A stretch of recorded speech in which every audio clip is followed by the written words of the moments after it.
warahmatullahi wabarakatuh. Hordoftoonni sinaaftiyu baga nagaan oli. Arra viidiyoo baay'ee bareedaa ta'e isiniif qabadhee dhufe. Namoonni reefu gara channel kanaa dhuftanii subscribe gochuun maatii kanatti dabalama.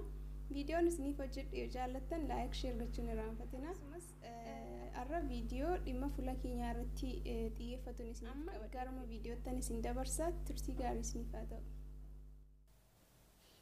Akkuma amma kunoo viidiyoo irratti ilaalaa jirtanii ruuzii kana baay'ee tokko nu fayyada jechuudha. Ruuziin baay'ee nu fayyada fuula keenya, gogaa fuula keenya, walumaa gala gogaa qaama keenyaa jechuudha. Baay'ee tokko gaariidha.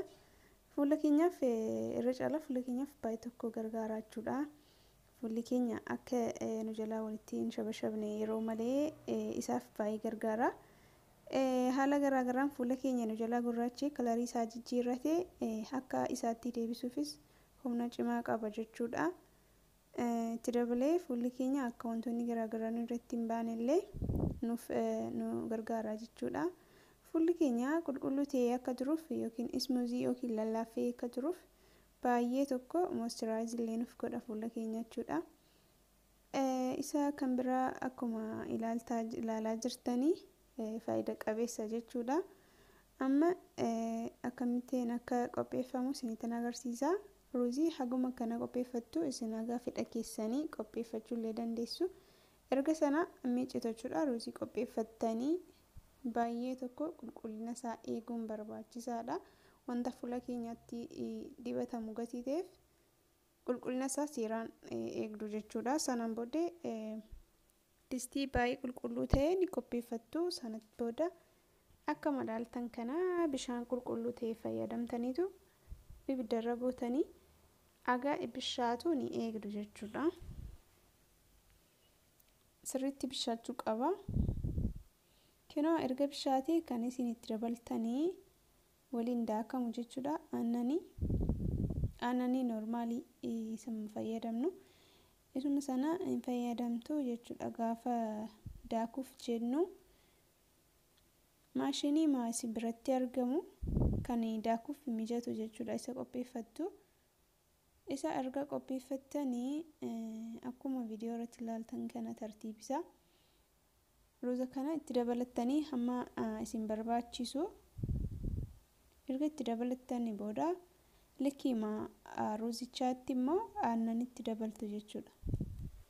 Likkima ruuzii qopheeffattaniitti aannanicha itti dabaltu. Ani hagana ga'u haganumaan barbaade isin immoo kana caalaas kana gadis godhachuu dandeessu. Aannanis haguma ruuzii sana ni ga'a jettanii yaaddan itti dabalattu. Erga kana booda ni daakuttu jechuudha akkuma ilaalaa jirtan viidiyoo irratti.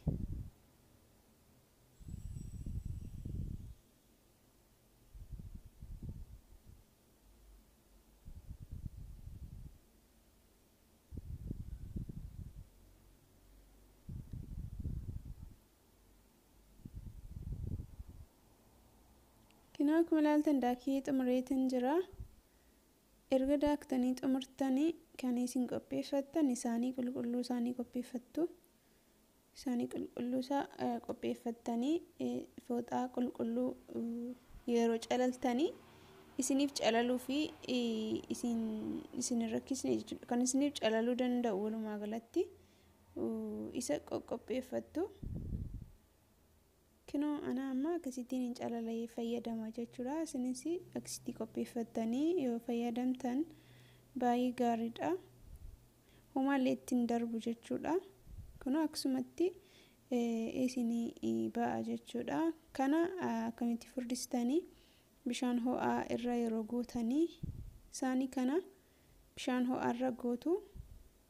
Sana booda haganni furdatu ni eegdu jechuudha. Hin sochoostu. Sirriitti sochoosaa turtu jechuudha. Yeroo bishaan bulluqarra gadi keessanii ni furdata jechuudha. Sana booda erga furdatee akkas fakkaata jechuudha. Ergasii wanta isin itti dabaltanii fi akkamitti akka itti dabalattan isinittan agarsiisa. Aga xumura viidiyootti daawwadha.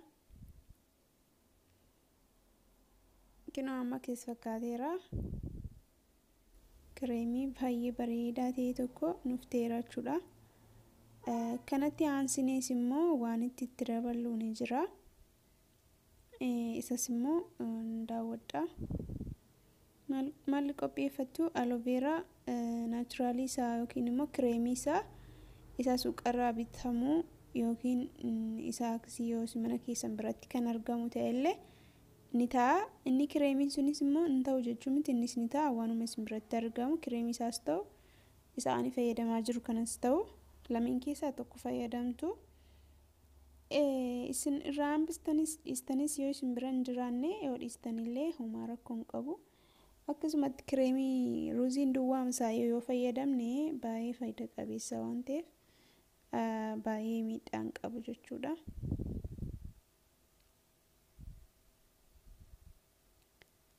Erga akkasitti qopheessitanii booda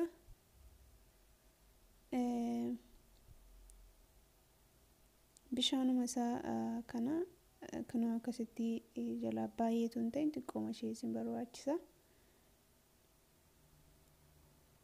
Erga kanaan booda isaanii kireemii ruuzii qabu isaanii qopheeffattanii fidattu jechuudha. Erga akkas gootaniin booda aloe vera kana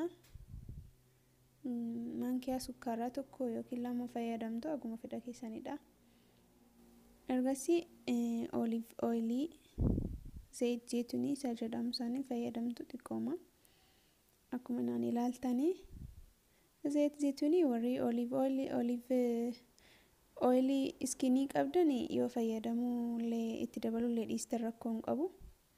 Garuu warri fuulli keessan qooraa ta'e yoo fayyadamtan zayitii yoo itti dabaltanii ariifiidha. Fuula keessa lallaafisuuf baay'ee gaariidha jechuudha. Kana akkasitti ruuzii, aloe vera, aannanii fi walitti gaafa dabalame akkas fakkaate kireemii baay'ee gaarii baay'ee bareedaa ta'e tokko arganneerra jechuudha. Itti fayyadamaatii ilaala. Kan isin fayyadamtanii ganama galgala yeroo rafuuf jettanii fi guyyaa yeroo mana turtanis fuula keessanitti dibachuu dandeessu jechuudha. Dibattanii fuula keessan masaajii gootanii hagatee dhiqattu jechuudha bishaanuma qulqulluudhaan. Ani amma kunoo dibadhee isinitti agarsiisuuf hin jedha. Dibata kana firiijii keessa keessaniituma torban tokkoof isin fayyaduu danda'a jechuudha. Fuula keessan qulqullina isaa cheek erga gootaniin booda fuula keessan hin dibattanii jechuudha. Dibatuma akkuma dibata dibannutti dibattu jechuudha.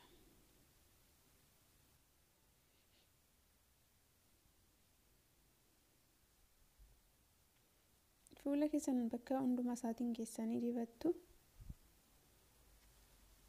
Erga bakka hundaatiin keessanii dibattanii ija keessan gajjallaafaa namni gugurraacha'u yoo akkasitti ija keessan gara gadiifaatti sukkumtan jijjiirama isaa yeroo gabaabaatti arguu dandeessu jechuudha. Isin fayyada. Fuula keessan bakka hundaa isaa akkasitti waliin geessaniitu itti sukkumtu jechuudha. Suutattaniituma sukkumtanii. Erga akkasitti godhattaniin booda